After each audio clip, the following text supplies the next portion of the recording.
세상을 살아가는 우리는 참 많은 것을 소유하기 위해서 살아갑니다. 누군가는 돈을 최대한 많이 소유하기 위해서 살아갑니다.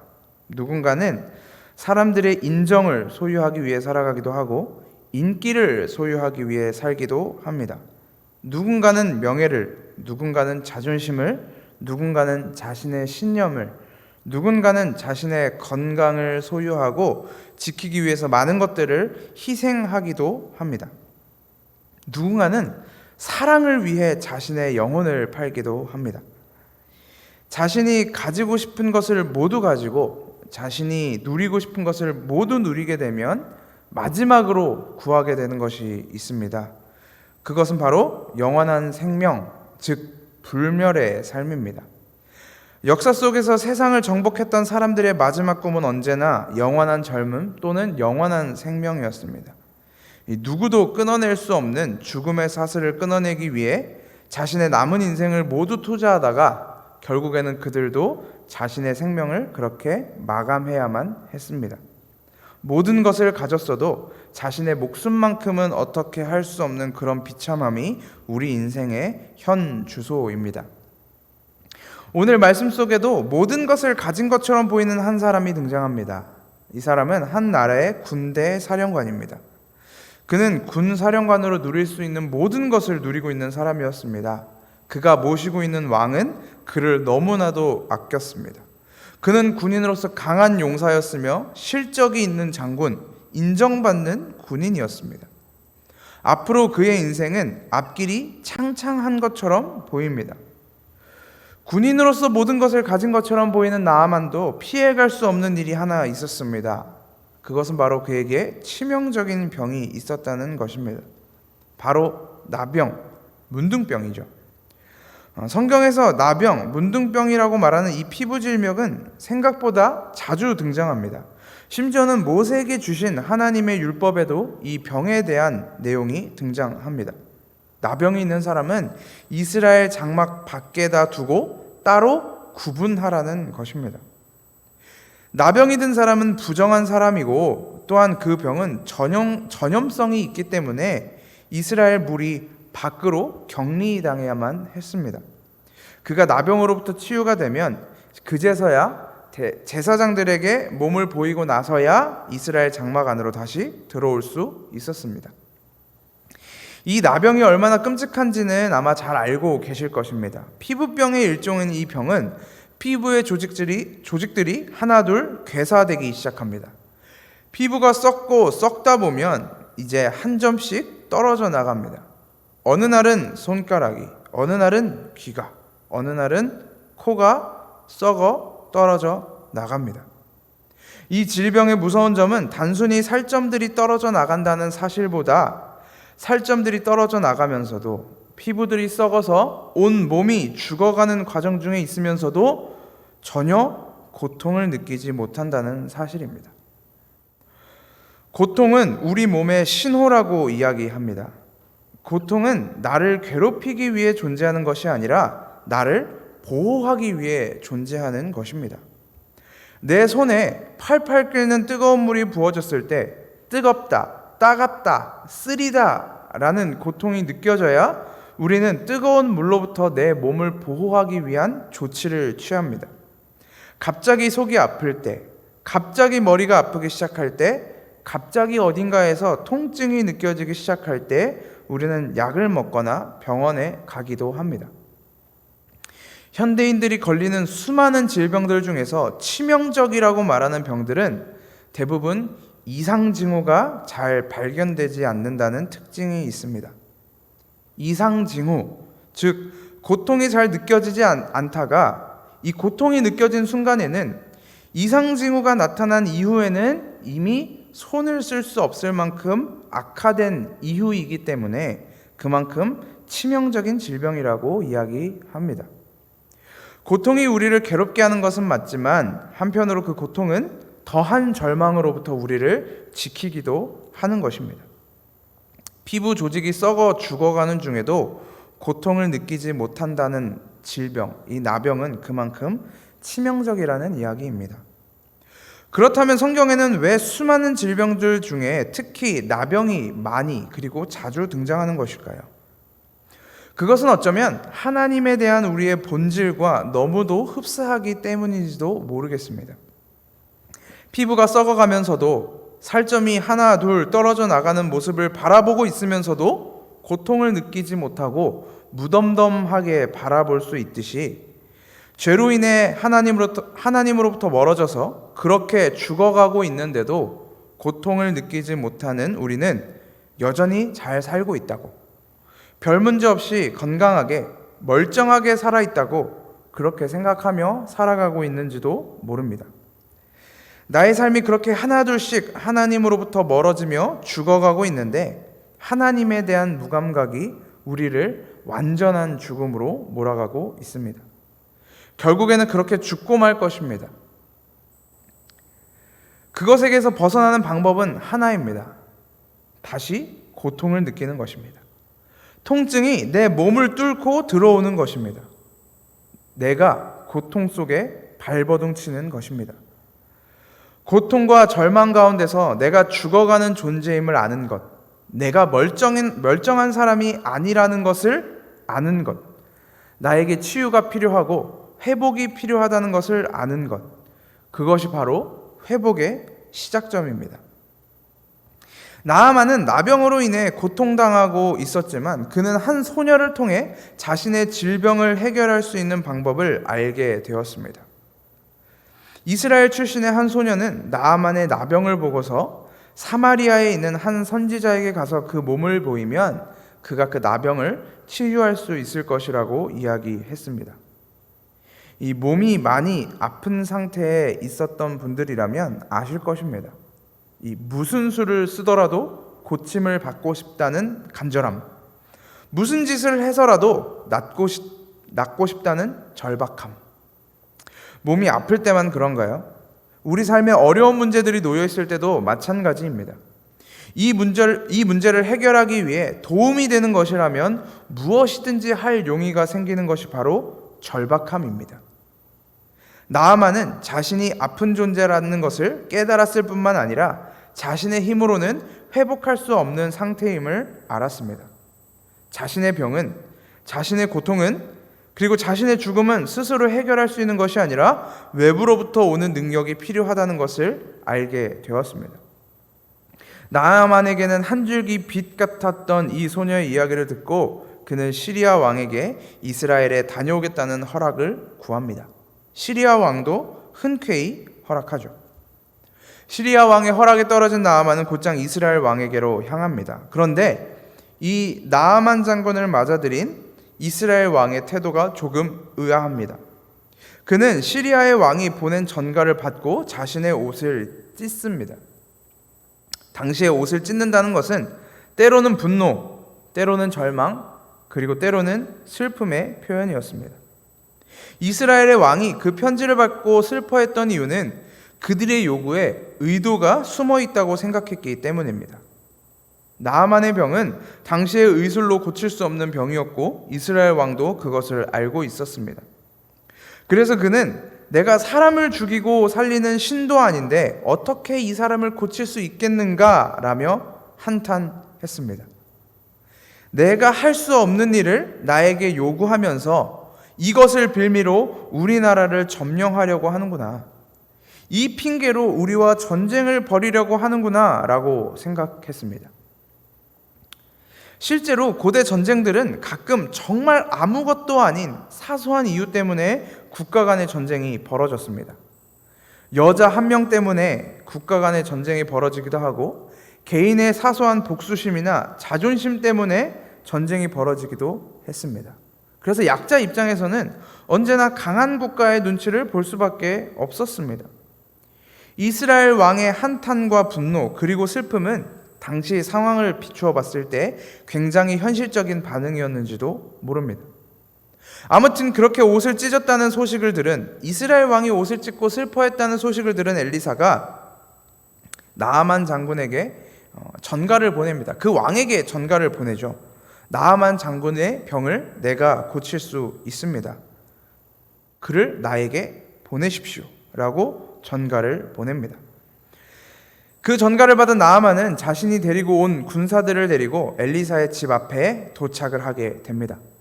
엘리사의 집 문 앞에 서서 초인종을 눌렀는데 이 문을 열고 나오는 사람을 지켜보니 엘리사 본인이 아니라 엘리사의 사환이었습니다. 엘리사는 본인이 직접 응대한 것도 아니고 자신의 사환을 시켜서 자기의 말만 전하라고 이야기했습니다. 엘리사의 지시가 그렇게 어려운 것은 아니었습니다. 그저 요단강으로 가서 몸을 7번 씻으라는 것이었습니다. 만약에 그렇게 한다면 장군의 몸이 다시 깨끗하게 될 것이라고 이야기했습니다.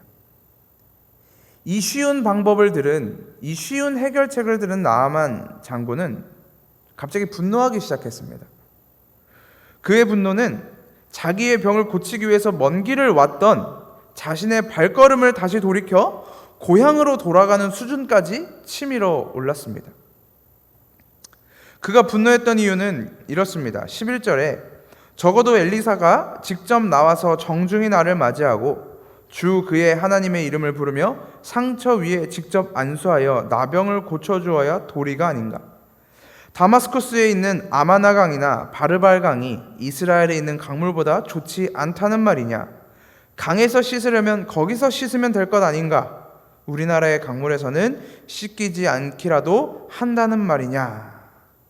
이 대사가 분노한 나아만 장군이 뱉어냈던 대사입니다. 어떻습니까?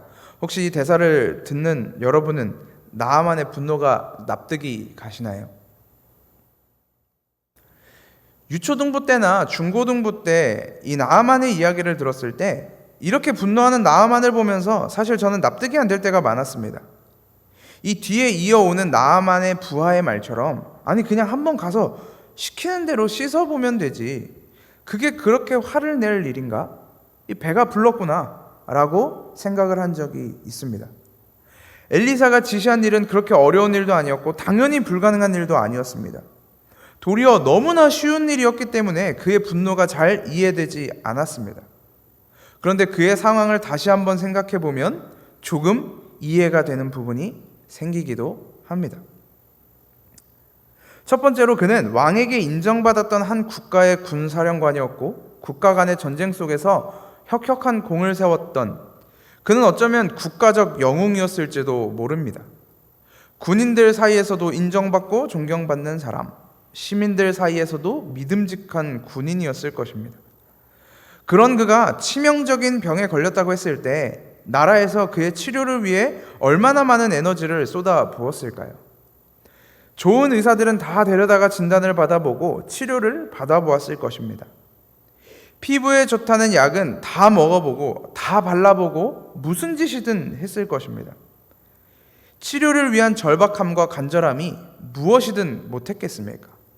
그가 이 병을 위해 어떤 노력을 했는지는 모르지만 모든 것을 시도해보고서도 자신의 국가에서 모든 것을 다 해보고서도 진척이 보이지 않자 온갖 재물을 들고 이스라엘이라는 타국까지 왔을 것입니다. 그렇게 해서 왕에게 갔더니 어떤 선지자가 전가를 보냅니다.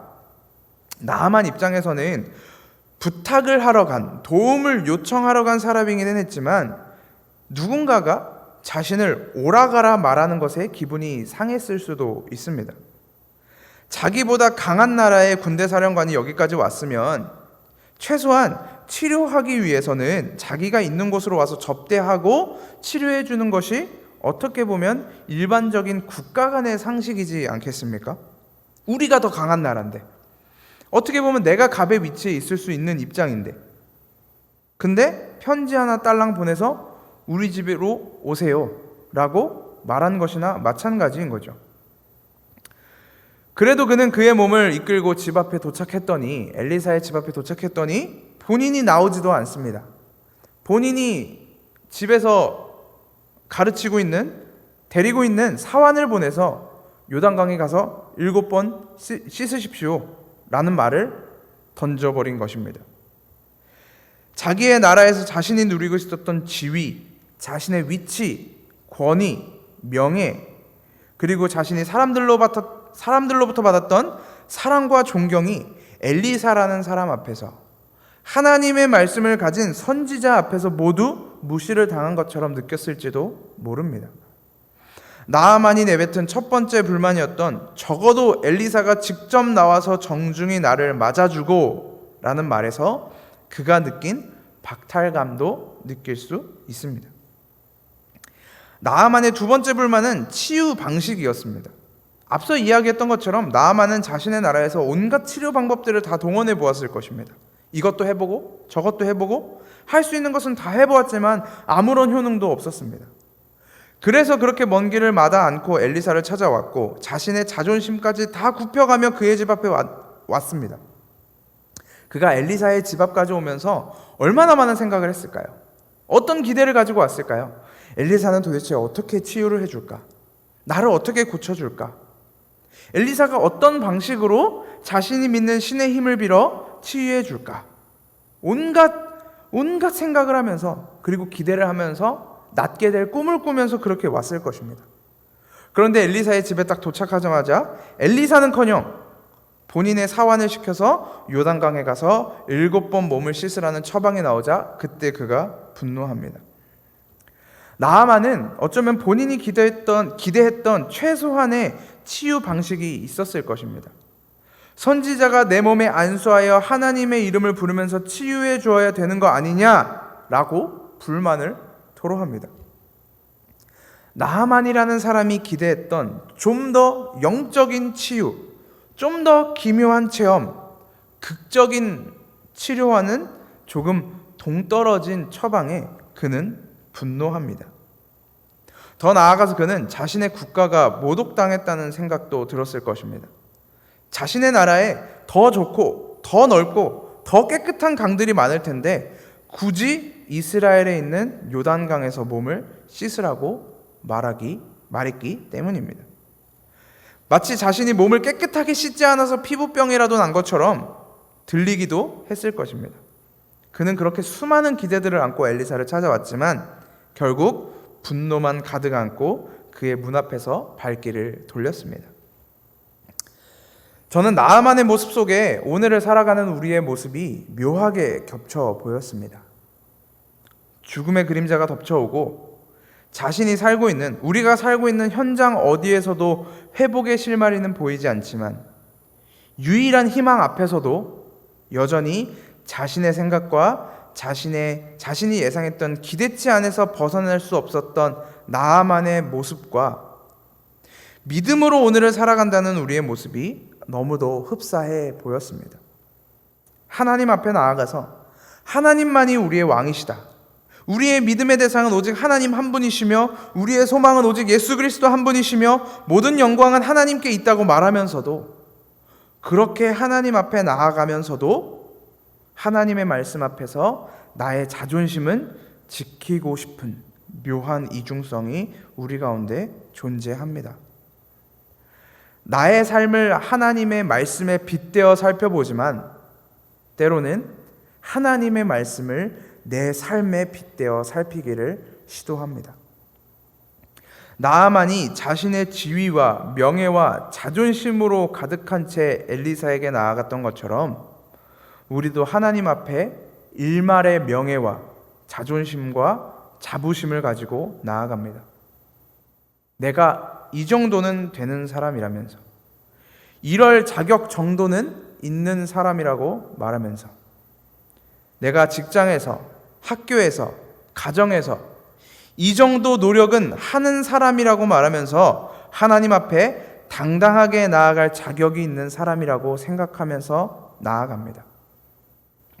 성전 문 앞에 서서 기도하며 나는 저 세리와 같지 않음을 감사하나이다 라고 말했던 그 바리새인의 교만함이 우리 가운데 혹시 남아있지는 않습니까?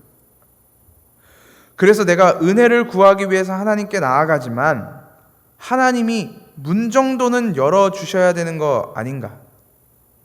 내가 하나님의 은혜로 구원은 받지만 내가 이 정도 대우는 받을만 하다는 착각에 빠져서 하나님에 대하여 분노하고 있는 우리의 모습과도 너무나 흡사했습니다. 우리가 하나님 앞에 내세울 자존심 같은 것은 없습니다. 하나님 앞에 내세울 수 있는 나의 명예나 자부심 같은 것도 있을 수 없습니다. 내가 어떤 사람인지보다 하나님 앞에 내가 어떤 사람으로 서 있는지 바로 볼 수 있는 시선이 우리에게 필요합니다. 뿐만 아니라 나아만이 기대했던 것과 같이 우리는 하나님의 일하심에 대한 나름의 기대들을 가지고 하나님을 바라볼 때가 참 많습니다. 나아만이 그의 하나님의 이름을 부르며 상처 위에 직접 안수하여 나병을 고쳐주어야 하는 것 아니냐라고 불만을 터뜨렸던 것처럼 하나님이 이런 문제는 이렇게 해결해 주시겠지, 하나님이 이런 문제는 이렇게 해결해 주실 거야 라는 묘한 기대가 우리의 마음속에 교묘하게 숨어 있기도 합니다. 하나님의 선하심을 믿는다고는 말하지만 하나님의 선하심을 내가 생각하는 선함의 기준에 맞추어 놓고 만약에 그대로 이루어진다면 역시 하나님은 선하시다, 역시 하나님은 좋은 분이다 라면서 찬양하다가 나의 기대대로 되지 않으면, 나의 생각대로 되지 않으면 하나님이 응답을 해주시지 않는다고 생각하거나 내 기도를 듣지 않으신다고 생각하거나 혹은 내가 믿음이 없어서 들어주시지 않는 것인가? 라는 좌절에 빠지기도 합니다. 하지만 우리는 그런 내 기준에서 벗어나야 합니다. 하나님이 우리를 하나님의 기준에서 바라보실 때, 하나님이 우리를 하나님의 기준에서 바라보실 때 그것이 은혜입니다. 우리가 나의 기준으로 하나님을 바라보는 순간 이스라엘 백성들이 시내산 중턱에서 황금으로 송아지를 만들고 예배하던 것과 다를 바가 전혀 없습니다. 하나님 앞에 내가 원하는 삶, 내가 원하는 기도, 내가 원하는 소원, 내가 원하는 예배를 내어놓는 것이 아니라 하나님의 선하심이 우리를 인도하고 계심을 믿음으로 나아갈 때 우리는 은혜가 은혜임을 깨달을 수 있습니다. 나아만이 엘리사에게 불만을 품고 고국으로 돌아가는 길에 그가 부하들의 이야기를 듣습니다. 부하들은 엘리사 선지자가 어려운 일을 시킨 것도 아닌데 왜 그대로 하지 않는 것인지 물어봅니다. 그들의 마음속에는 어차피 믿져야 본전이라는 생각도 들었을 것입니다. 나아만이 이 부하들의 이야기를 듣고 고민을 해보니 꽤나 합리적인 이야기였습니다. 납득이 될 만한 이야기였습니다. 귀가 솔깃한 제안이었습니다. 그래서 그는 부하들의 말대로 엘리사의 말을 따라 그렇게 시도해 보기로 합니다. 나아만이 무슨 엄청난 믿음을 가지고 요단강에서 씻은 것이 아닙니다. 그저 지푸라기라도 잡는 심정으로 선지자의 말에 응했을 뿐입니다. 부하의 말대로 그는 믿져야 본전이라는 마음으로 요단강에 가서 7번 몸을 물에 담굽니다. 그렇게 선지자의 말대로 행했을 때 그가 치유를 받습니다. 하나님은 엘리사를 통해 치유의 방법을 알리셨고 그대로 한 나아만의 병은 치유가 되었습니다. 제가 어려서부터 교회 생활을 하면서 많은 사람들을 만났지만 실제로 이런 마음으로 교회를 다니시는 분들을 꽤 보았습니다. 믿져야 본전이라는 마음 말이죠. 우리가 건강할 때 보험을 들어두는 것처럼 이 땅에 있을 때 뭔가를 투자한다는 느낌으로, 내가 보험을 든다는 느낌으로 교회를 다니시는 분들을 봤습니다.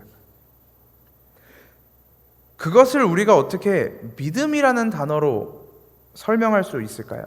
어떻게 그런 분들에 대해서 믿음이 있는 분이라고 이야기할 수 있을까요? 과연 그것이 믿음일까요? 그것이 진짜 복음을 안 사람들의 태도일 수 있을까요? 혈기왕성했던 저는 절대로 그분들을 보며 저 사람은 그리스도인이다, 성도다, 교인이다 라고 인정할 수 없었습니다. 하나님을 믿는 믿음에 있어서 어떻게 믿져야 본전이라는 말이 있을 수 있습니까? 어떻게 하나님의 나라를 그렇게 보험 들듯이 이야기할 수 있습니까?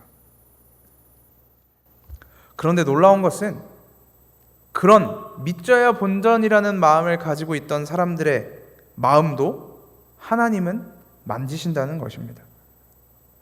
저 사람은 절대 믿음을 가질 수 없을 거야. 저 사람은 절대 복음을 이해할 수 없을 거야. 절대 저 사람은 하나님을 만날 수 없을 거야 라고 생각했던 사람도, 그렇게 호언장담했던 사람도 하나님의 때가 다가오니 믿음을 고백하는 모습을 보았습니다. 물론 그 사람의 믿음의 고백이 진정한 믿음에서 우러난 것인지, 아니면 오랜 교회 생활을 통해 이렇게 하면 믿음 있는 사람처럼 보이는 거다라고 학습한 것인지는 모르겠지만, 믿음의 고백이 달라지는 그 사람의 모습을 바라보면 하나님의 방법은 인간의 생각으로는 도무지 알 수 없다는 생각을 하게 될 때가 많습니다. 하나님은 오늘도 그렇게 일하십니다. 그렇게 우리가 이해할 수 없는 방법으로, 우리가 납득할 수 없는 방법으로, 우리의 상식과 우리의 생각으로서는 인정하고 싶지 않은 방법으로 그렇게 일하십니다. 그렇게 하나님이 택하신 자신의 성도들을 부르시고 회복시키십니다. 예수님은 요한복음 6장 39절에서 나를 보내신 분의 뜻은 내게 주신 사람을 내가 한 사람도 잃어버리지 않고 마지막 날에 모두 살리는 일이다 라고 말씀하십니다. 하나님이 우리에게 주신 유일한 치료제, 나아만 장군이 나병으로부터 깨끗한 치유를 받은 것은 그의 겸손함도, 그의 절실함도, 그리고 그의 간절한 그리고 굳건한 믿음도 아니었습니다. 그가 치유를 받을 수 있었던 유일한 방법은 엘리사를 통해 전하셨던 하나님의 말씀이 그에게 그대로 적용되었을 때였습니다. 그때 비로소 그는 회복을 경험할 수 있었습니다. 오늘도 하나님은 우리를 죽음의 질병 가운데서 해방시키십니다. 우리를 죽음에서부터 회복시키십니다. 우리가 죽음의 질병으로부터 해방되고 회복될 수 있는 방법은 오직 하나입니다. 하나님이 말씀하셨던 그 구원하시는 예수 그리스도 안에 머무는 것입니다. 예수의 피로 빤 옷을 입고 그의 앞으로 나아가는 것입니다. 한 사람도 잃어버리지 않고 마지막 날에 모두 살리시겠다는 예수 그리스도의 말씀을 신뢰하며 걸어가는 것. 하나님의 말씀이 가르치시는 유일한 치유자 예수 그리스도를 믿는 것, 그와 함께 동행하는 것, 그것이 이 땅 가운데 살아가는 우리의 유일한 치유의 방법입니다. 우리는 하나님이 우리를 하나님의 나라에 부르기까지 하나님의 방법을 따라 그렇게 살아갑니다. 나아만 장군처럼 때로는 나의 자존심, 나의 명예, 나의 권위, 나의 자부심, 그리고 나의 기대, 내가 생각했던 기대치, 가치, 신념, 이런 것들 때문에 하나님의 말씀 앞에 분노하기도 하고 좌절하기도 하고 절망하기도 하지만, 우리가 이 길을 살아내는 동안 하나님이 말씀하시는 그 유일한 치유제, 유일한 치료제 예수 그리스도의 피 안에 머무는 것, 그것을 신뢰하며 그것을 소망하며 그것을 사모하며 오늘 하루도 그리스도와 함께 동행하시는, 성령 하나님과 함께 동행하시는 저와 여러분이 되시기를 주님의 이름으로 소망합니다.